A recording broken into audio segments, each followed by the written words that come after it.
두 아이의 엄마인 30대 주부 김기현 씨.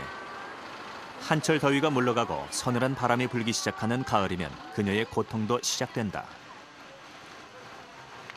주변 온도가 조금만 내려가도 피부가 가렵고 따갑고 붉게 돋아오르는 증상이 계속되기 때문이다. 안 나는데 여기 추우니까 바로 추울 때는 거의 10중 8구는 나죠. 그러니까 내가 춥다고 느끼기 전에 날씨가 약간 썰렁하다라고 딱 느끼면은 머리에서 느끼기 전에 몸에서 이미 두드러기가 나오죠. 그녀의 두드러기는 찬물도 예외가 아니다. 일상생활이 불편할 정도로 두드러기 증세가 심해지며 김기현 씨는 스스로 면역력이 약해진 것 같다고 느끼고 있었다. 기침 감기 뭐 이런 게 계속 걸려 있어서 그러니까 둘째 임신하고부터 더 약해졌는지 항상 감기가 있어가지고 그 뭐 도라지차나 오미자차 같은 걸 계속 마셔야 되고 지금 얼마 전까지도 감기를 계속 했었어요. 7년 전 처음 두드러기 증상이 나타난 이후로는 매달 감기까지 달고 살았다는 김기현 씨. 그녀의 두드러기는 면역과 어떤 관계가 있는 것일까? 좀 더 자세한 검사에 들어가 보기로 했다. 먼저 간단한 얼음 테스트부터 실시했다. 차가운 온도에 대해 뚜렷한 양성 반응을 보이는 한랭 알레르기였다.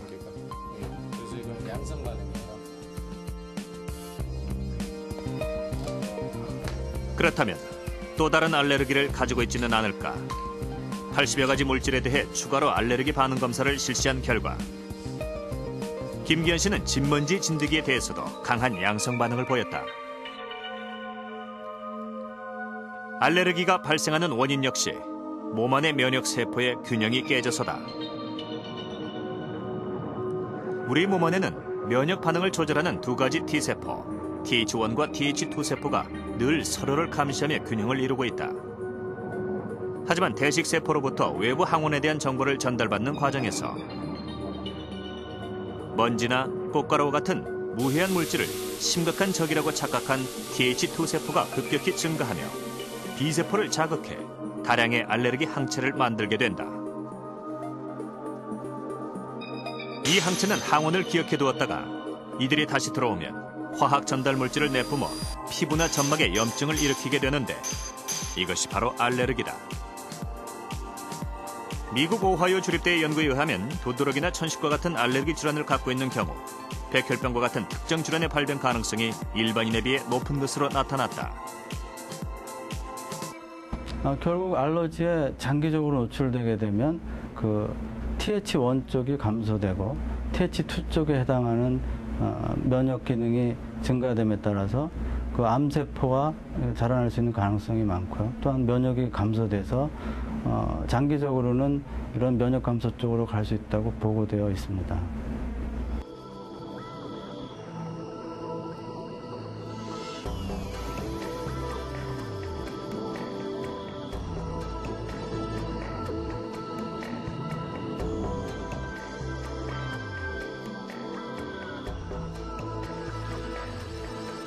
피부와 채모, 그리고 살균 성분을 가진 점액과 같은 우리 몸의 1차 방어선을 뚫고 들어온 세균이나 바이러스 등은 또 하나의 강력한 수비대를 만나서 전쟁을 치르게 됩니다. 바로 이 면역세포들인데요. 우리 몸 안의 면역세포가 매번 이렇게 잘 싸워서 이겨준다면 좋겠지만 만일 자신보다 강력한 적을 만나서 지게 된다면 우리는 곧바로 질병에 노출될 수밖에 없습니다. 그래서 현재 의학계는 이 면역세포에 힘을 실어주는 방법에 대해 연구가 활발한데요. 이 면역세포의 능력을 활용해서 질병을 예방하거나 혹은 극복하는 방법까지도 가능해지고 있습니다. 서울에 위치한 한 노인 전문 병원. 한 달 전 폐렴으로 입원한 김진수 할아버지는 며칠째 의식이 희미하다. 간신히 하루하루를 이어가고 있는 상황이다. 종일 병상을 지키고 있는 할머니는 할아버지의 상태가 이렇게 악화된 것이 아직도 믿기지를 않는다. 그런 게 없었어요. 이제 폐렴 왔다는 데가 한 달쯤 그렇게 됐어요. 그전에는 건강하셨어요? 아, 건강하셨어요. 평생 술, 담배도 안 먹고 깨끗하고 편안했어요. 어르신 지금 썩셔네요. 다리 굽어내요. 이렇게 중증 폐렴으로 입원한 환자들은 65세 이상의 고령이거나 수년간 만성 질환을 앓아온 노인들이 대부분이다. 노인들에게 폐렴은 죽음을 부르는 무서운 질환이 될 수 있다. 이분은 폐렴으로 인해서 폐에 물까지 차 있는 상황이었습니다. 내원 당시에는 기침, 가래, 그리고 고열과 호흡 곤란까지 동반된 상황이었습니다. 이분이 그대로 방치되었을 경우에는 생명까지도 위험할 수 있는 그런 상황이라고 설명할 수 있습니다. 최근엔 폐렴으로 입원하는 환자 수도 급격히 증가하는 추세다. 2006년에는 입원 환자 수가 두 번째로 많은 질환으로 나타났다. 정상적인 면역 기능을 가졌더라도 나이가 들면서 감퇴하는 경우나 아니면 당뇨나 만성 간 질환을 가졌거나 또는 암을 가져서 그런 면역 세포가 좀 더 약화되고 면역 기능이 떨어져 있는 그런 환자들의 경우는 나이가 들지 않더라도 좀 더 빠른 시기에 그런 비슷한 면역 기능 감퇴가 초래돼서 폐렴알균에 감염이 되면 쉽게 증상이 나타나고 또 좀 더 중증의 합병증을 초래할 수가 있겠습니다.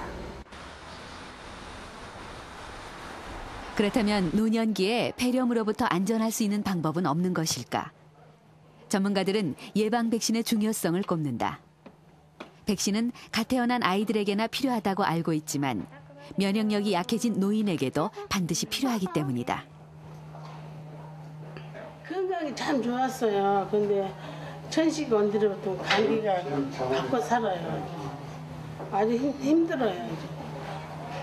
내가 지금 당뇨도 있고 관절염도 있고 하니까 이제 맞아야 된다고 하니까 맞는 거예요. 몸이 좋다 하니까.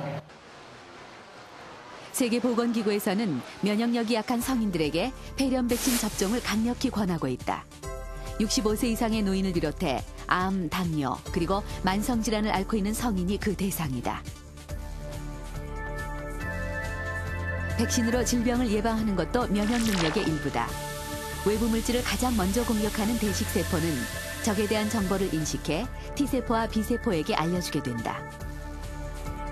이 정보를 바탕으로 우리 몸의 B세포는 외부 적에게 꼭 맞는 무기인 항체를 제조해낸다. 그리고 이 외부 물질에 대한 정보를 기억한다. 어떤 백신을 투여하게 되면 우리 몸에 있는 B인프구나 T인프구가 기억을 하고 있다가 다음에 비슷하거나 아니면 같은 균에 노출이 됐을 때 아주 즉각적으로 또는 강화된 면역 반응을 나타내서 우리 인체를 감염으로부터 보호하는 역할을 하게 됩니다.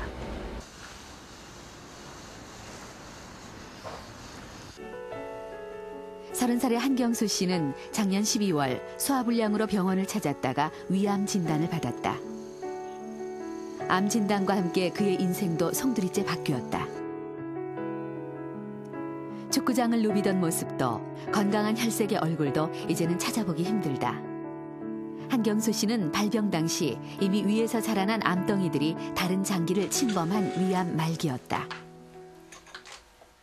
곧바로 항암 치료를 시작했지만 6개월 만에 치료를 중단했다. 항암 치료의 후유증이 너무 컸기 때문이다. 소화 기능도 급격히 떨어져 식사는 죽이나 선식으로 대신할 수밖에 없다. 한경수 씨는 암 발병 이후 체력뿐만 아니라 면역력도 많이 저하됐다고 느끼고 있었다. 예를 들어 제가 상처가 났는데 상처가 잘 안 아물다든가 그리고 감기를 걸리면 쉽게 낫지 않는가 활동하는데 문제가 많고 그런 거 느끼면서 내 면역 체계가 좀 파괴된 것 같다 이런 생각이 들었습니다.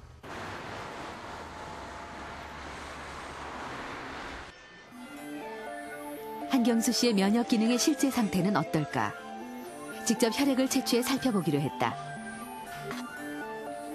비슷한 나이 또래의 건강한 남성과 혈중 면역 세포를 비교해보는 실험이다. 먼저 두 사람의 혈액에서 면역세포인 NK세포를 분리해 암세포를 넣어준 뒤 NK세포가 암